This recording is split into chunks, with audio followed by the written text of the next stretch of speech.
안녕하세요. 8번째 시간, 창세기로는 4번째 시간입니다. 족장사를 지금 공부하고 있는데요. 지난 시간에 아브라함과 이삭에 대해서 살펴봤습니다. 75세에 하나님께 부름을 받고 100세에 이삭을 출생하게 됩니다. 전능하신 하나님의 역사를 아브라함을 통해서 보여주셨고 175세에 이 땅을 떠나가기까지 하나님께서 선택하신 한 사람, 그가 하나님의 백성들로 형성되어지는 그 민족의 믿음의 조상이라고 불리우기까지 그의 여정과 그의 아들 이삭이 아버지의 뒤를 이어 또 민족을 믿음의 조상으로서 형성해가는 과정들을 살펴보았습니다. 오늘은 세 번째 족장 야곱을 살펴보겠습니다. 야곱의 이야기는 25장 19절에서 36장에 걸쳐서 기록이 되어 있고 그 이후에도 그의 아들 요셉 이야기를 기록하면서 이제 야곱의 죽음까지 기록이 되어 있습니다. 야곱의 인생을 4단계로 분류를 해보면 태어나서부터 77세가 될 때까지는 아버지 집 브엘세바에서 살게 됩니다. 77세가 되었을 때 그는 아버지를 속이고 형을 속였던 그것으로 인하여 도망을 가게 됩니다. 어머니의 오빠 외삼촌인 집 하란으로, 즉 밧단 아람으로 가서 그곳에서 97세가 될 때까지 그곳에 거주하는 이야기들입니다. 98세가 되어서 다시 가나안 땅 헤브론으로 돌아오게 되고 130세가 되었을 때는 그의 11번째 아들 요셉이 애굽으로 건너가서 국무총리가 되어 있습니다. 이제 가나안 땅에 내린 그 기근 때문에 그의 가족들을 데리고 애굽으로 이주하여서 147세가 될 때까지 17년간 애굽에 거주하는 이야기, 이렇게 야곱의 이야기를 4단계로 분류하여 볼 수 있습니다. 야곱의 출생 이야기를 살펴보겠습니다. 야곱은 이삭과 리브가 사이에서 20년 만에 태어난 쌍둥이였습니다. 형 에서, 동생 야곱, 이들은 이 부부가 결혼하여 60세가 되었을 때 낳은 귀한 아들들이었습니다. 형인 에서는 피부가 붉고 털이 많았으며 야곱은 태어날 때 그 형의 발꿈치를 붙잡고 나왔습니다. 에서는 들로 뛰어다니는 걸 좋아해서 사냥꾼이었고 야곱은 조용하고 집에 거주하는 것을 좋아했습니다. 그런 야곱을 어머니는 더 사랑하였고 에서는 이삭, 아버지가 더 사랑하였습니다. 야곱은 장자의 명분을 소중히 여기는 자였고 에서는 장자의 명분을 가볍게 여기는 자였습니다. 어느덧 성장하여 어느 날 에서가 사냥을 하고 집에 돌아왔습니다. 몹시 피곤하고 배도 고팠습니다. 그런 에서를 향하여 야곱이 말하였습니다. 야곱이 이르되 형의 장자의 명분을 오늘 내게 팔라. 에서가 이르되 내가 죽게 되었으니 이 장자의 명분이 내게 무엇이 유익하리요? 야곱이 이르되 오늘 내게 맹세하라. 에서가 맹세하고 장자의 명분을 야곱에게 판지라. 31절에 33절에 기록이 되어 있습니다. 이렇게 야곱은 죽 한 그릇에 에서의 장자권을 샀습니다. 히브리서 기자는 에서가 장자권을 경홀히 여겼다라고 기록하고 있습니다.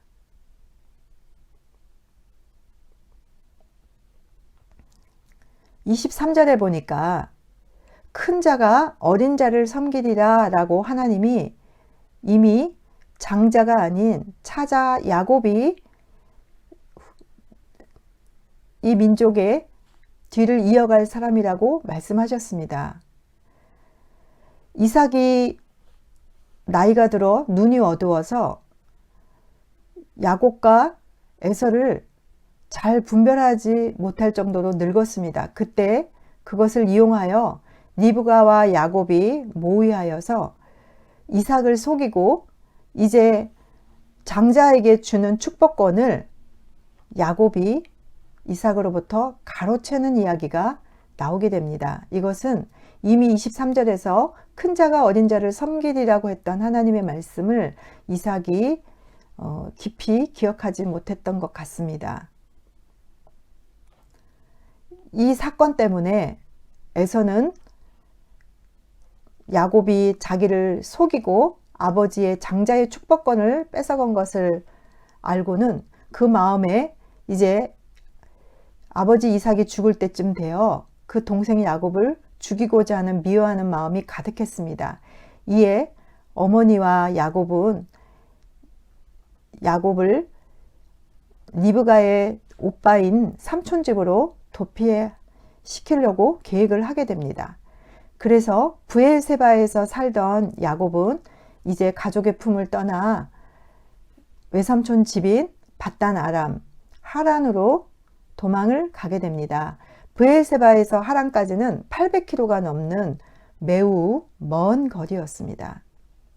밧단 아람으로 가는 도중 베델에서 야곱은 꿈을 꾸게 됩니다. 돌베개를 베고 피곤하게 잠든 그 꿈에서 하나님의 사자가 나타나서 말씀을 해주십니다. 내가 너와 함께 있어 내가 어디로 가든지 너를 지키며 너를 이끌어 이 땅으로 돌아오게 할지라. 내가 네게 허락한 것을 다 이루기까지 너를 떠나지 아니하리라 하신지라. 이 말씀을 듣고 야곱은 그런 하나님께 자기가 돌아오게 되면 11조를 드리겠느라고 약속을 하십니다. 하나님은 그 베델에서 홀로 불안에 떨고 있는 야곱에게 내가 너와 함께 해주겠다는 임마누엘의 하나님을 약속하십니다. 이제 야곱은 외삼촌 집에서 살면서 정말 20년 동안 고생을 하게 됩니다. 그곳에서 79세가 되었을 때 야곱은 결혼을 하게 되는데 본래는 라헬과 결혼을 하고 싶었습니다. 그런데 라반의 속임수로 그만 레와와 결혼을 하게 된 것입니다. 그래서 라헬을 다시 주는 조건으로 7년을 더 그 집에서 일을 하게 됩니다. 그래서 야곱은 결혼을 위해서 14년을 그 삼촌의 집에서 봉사를 하게 됩니다. 그리고 그 이후에는 또 자신의 재산을 축적하기 위하여 6년을 더 그곳에서 일을 하게 됩니다. 이렇게 야곱은 시간이 흐르면서 열심히 일을 하였습니다. 이곳에서 야곱은 자신들의 가족이 생깁니다. 79세에 라반의 딸 언니인 레와 또 동생 라헬과 결혼을 하게 되어 두 아내를 갖게 되고 그 또 두 아내의 몸종이었던 비라와 실바까지 4명의 아내가 생깁니다. 이들 사이에서 11명의 아들과 1명의 딸이 출생합니다. 나머지 1명은 가나안으로 귀향하고 나서 베냐민을 출생하게 됩니다.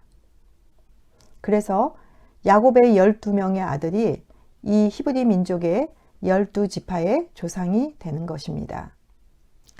야곱의 가족들을 살펴보겠습니다. 첫 번째 부인인 레아 사이에서 르우벤, 시므온, 레위, 유다가 태어납니다.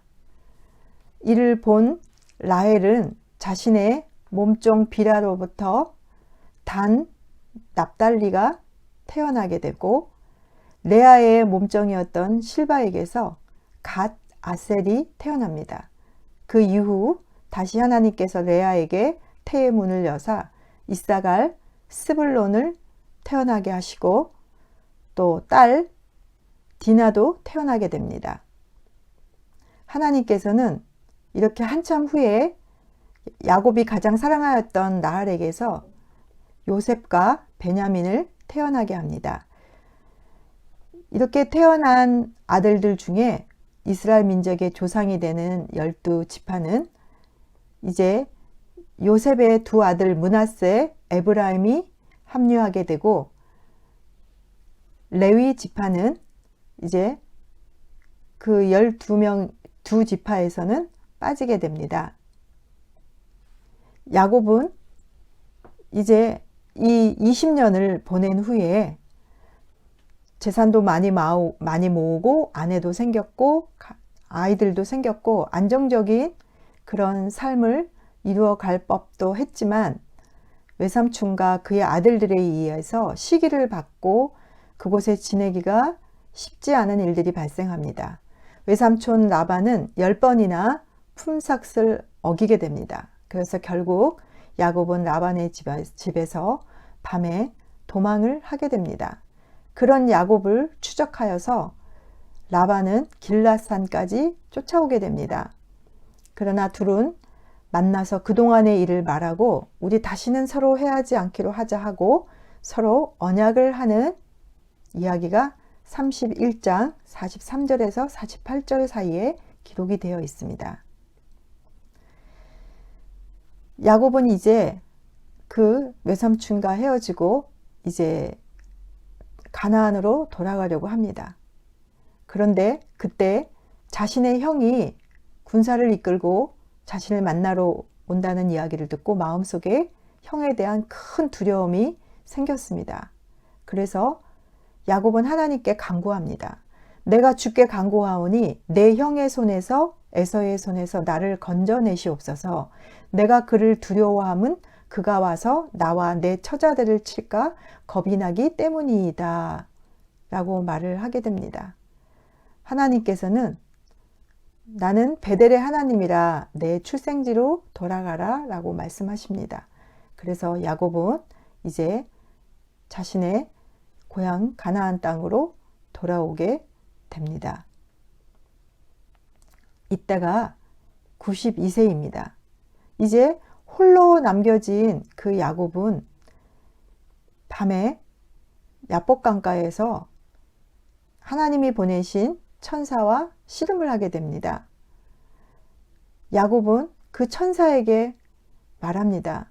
하나님이 나를 축복하지 않으면 나는 절대로 당신을 놓아줄 수가 없습니다 하면서 그 천사의 허리춤을 붙잡고 절규를 하게 됩니다. 그때 하나님이 말씀하십니다. 그가 이르되 내 이름을 다시는 야곱이라 부를 것이 아니요 이스라엘이라 부를 것이니 이는 내가 하나님과 및 사람들과 겨루어 이겼음이니라 라고 말하십니다. 이제 야곱은 이스라엘이라는 하나님과 겨루어 이겼다라는 이름으로 개명되었습니다. 야곱은 세겜으로 돌아오게 됩니다. 딸 디나가 14~15살 정도 되었을 때 세겜에서 강간을 당하게 됩니다. 이 보복으로 말미암아 세겜 땅에 있는 남자들 모두가 죽임당합니다. 이 세겜 사건으로 임신 중이던 라헬은 헤브론으로 도피하게 됩니다. 그러던 중 산고로 베들레헴 근처에서 사망하게 되고 이때 12번째 아들 베냐민이 출생하게 됩니다. 이제 야곱의 거주지는 이제 헤브론으로 옮겨지게 됩니다. 성경은 36장에서 에서의 족보를 소개하고 있습니다. 가나안 땅을 떠나서 에서는 요단강 동쪽 세일산에 거주하게 되고 그곳에서 그의 자손들 에돔 족속이 형성되어집니다. 이 에돔 족속은 바로 히브리 민족의 이스라엘 민족의 친족입니다. 그래서 출애굽기에 보면 하나님은 그 이스라엘 백성들에게 에돔 족속과 전쟁을 하지 말라고 하셨던 것입니다. 야곱은 이렇게 헤브론에서 129세까지 거주하다가 130살 정도 되었을 때 그는 11번째 아들 요셉이 애굽의 종으로 팔려가서 있었던 애굽으로 이주하게 됩니다. 그것은 바로 가나안 땅에 기근이 있었기 때문에 그 기근을 피해서 가족들과 애굽으로 가서 고센 땅이라는 곳에 거주합니다. 바로 앞에 섰을 때 그가 130년의 인생이 나그네와 같이 험악했다라고 고백하는 것을 보아 우리가 130세 때였다는 것을 추정할 수 있습니다.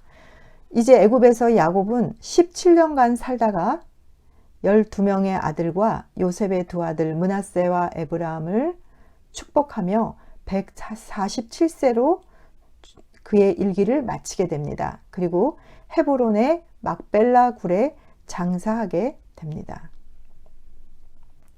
우리가 세 번째 족장 야곱의 말씀을 보았습니다. 야곱은 태어날 때부터 형보다 먼저 나오려고 형의 발꿈치를 붙들고 나온 자였습니다. 그리고 형을 속이고 장자권을 획득하려 했고, 아버지를 속이고 축복권을 획득하려 했고, 또 자신의 결혼을 위해서 14년이나 자신의 수고를 마다하지 않았던, 정말 자신의 인생을 성공시키기 위해서 붙들려는 자, 집착하는 자, 욕심이 사실 많은 자였습니다. 그럼에도 하나님께서는 장자인 에서를 선택하지 않고 연약하고 부족하고 그런 야곱을 선택하여 그를 이스라엘 민족의 유업으로 이어가는 사람으로 선택하셨습니다. 더구나 야곱은 아버지를 속이고 형을 속여서 도망자 신세가 되어 외삼촌 집으로 갔고, 또 그곳에서조차도 외삼촌과 그의 아들들에 의해서 또다시 그곳에서 도망을 나와야 하는 도망자의 신세가 되었습니다. 그는 무엇인가를 붙들려고 했지만 결과적으로 그의 인생이 무엇인가를 성취하지 못하는 인생이었습니다. 얼마나 그는 자기의 그런 헛된 수고를 보면서 정말 힘들었을지 우리가 상상이 됩니다. 그러나 그런 야곱에게 야복 강가에서 하나님은 다시 찾아오셔서 야곱의 인생을 반전시키십니다. 그의 인생에 찾아오셔서 이제 정말 무엇이 가장 중요한지, 하나님께서 축복하지 않으면 하나님이 보내신 천사를 절대 보낼 수 없노라고 하나님에 대한 마음을 고백했던 야곱은 진짜 인생에 무엇이 중요한 건지를 그제서야 깨달았습니다. 그래서 야곱의 인생의 끝이라고 생각했던 그곳에서, 절망 가운데서 하나님은 끝에서 일하시는 하나님임을 야곱의 이 성경 말씀에서 우리에게 보여주십니다. 우리도 그렇습니다. 우리의 인생이 끝이라고 생각하는 그런 막막한 때에 다다랐을 때 우리는 오늘 우리가 읽은 야곱의 말씀을 보면서 일하시는 하나님, 끝까지 놓치지 아니하시고 사랑을 베푸시고 선택한 자들에 대해서 하나님 끝까지 은혜 베푸시는 그 하나님을 기억하시면서 하나님을 믿고 의지하며 우리의 인생을 살아가기를 축원합니다.